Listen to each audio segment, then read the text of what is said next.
Bonjour, moi c'est Marie-Noël. Je suis directrice d'une école maternelle à Montluçon, dans l'Allier, nord de l'Auvergne. Vous avez remarqué, j'ai quelques cheveux gris. Je ne suis pas véritablement passionnée par les nouvelles technologies ni le numérique. Mais je suis curieuse et j'aime bien me lancer des défis. Preuve en est aujourd'hui. On a tous vu un enfant devant un écran de portable, de tablette, happé par cette image qui défile devant lui. Passif. Et ça m'a toujours laissé un petit peu perplexe, ça m'a toujours posé question. Aussi, septembre 2022, réunion des directeurs et des directrices de la ville de Montluçon à la médiathèque de Montluçon, pour visiter un Fab Lab nouvellement installé. Je vous l'ai dit, numérique, nouvelles technologies, Fab Lab. Ah, allons-y, allons découvrir. Donc on y va. Enfin moi surtout. Et là, je découvre un univers, je ne le cache pas, qui m'était inconnu, mais je découvre quand même un potentiel. Je me dis pour créer, pour fabriquer en utilisant des outils technologiques et numériques.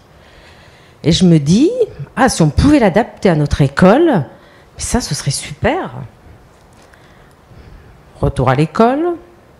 Donc je dis à mes collègues, vous le savez, les technologies captent l'attention de nos enfants, même des adultes. Ça serait bien si on pouvait faire évoluer cela. Donc on cherche, on se dit qu'est-ce qu'on pourrait mettre en place dans notre école. On cherche, on se renseigne. On appelle le conseiller pédagogique école numérique. Stéphane, tu viens nous donner un petit coup de main. Et avec tout ça, on se dit, ça y est, on a trouvé. On va installer dans notre école un APEM, un atelier de partage et d'expérimentation en maternelle. Bien sûr, vous vous en doutez, cela a un coût. Donc, 5 lettres vont nous sauver. N-E-F-L-E. Notre école, faisons-la ensemble. Donc on y va. On dépose notre dossier sur la plateforme janvier 2023. Réponse du rectorat, mars 2023. Notre projet est validé dans sa totalité. Chouette. C'est la première fois que l'on obtient une subvention dans sa totalité pour un projet. Et je peux vous dire que si vous connaissiez l'école, vous verriez que des projets, on en fait. Donc on est super contente. Donc, on se tourne vers la mairie. Vous ne pourriez pas nous donner un petit coup de main pour avancer les premiers sous? Pas de souci, la mairie nous suit. Donc on achète une machine à coudre, une tablette, une machine à découpe numérique, des bibottes. Voilà, et divers matériels. Et on commence à entrer dans les activités avec nos élèves, c'est le plus important. On est en maternelle, donc on commence par créer un bonhomme coussin, le côté affectif, avec la machine à coudre et la tablette lumineuse. Les grandes sections vont nous quitter, un petit souvenir de l'école.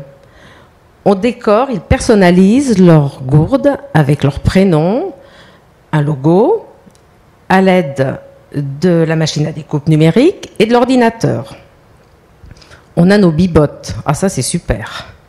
Ces petites bêtes qui bougent partout sur le parquet, et en plus, on les fait aller là où on veut qu'elles aillent.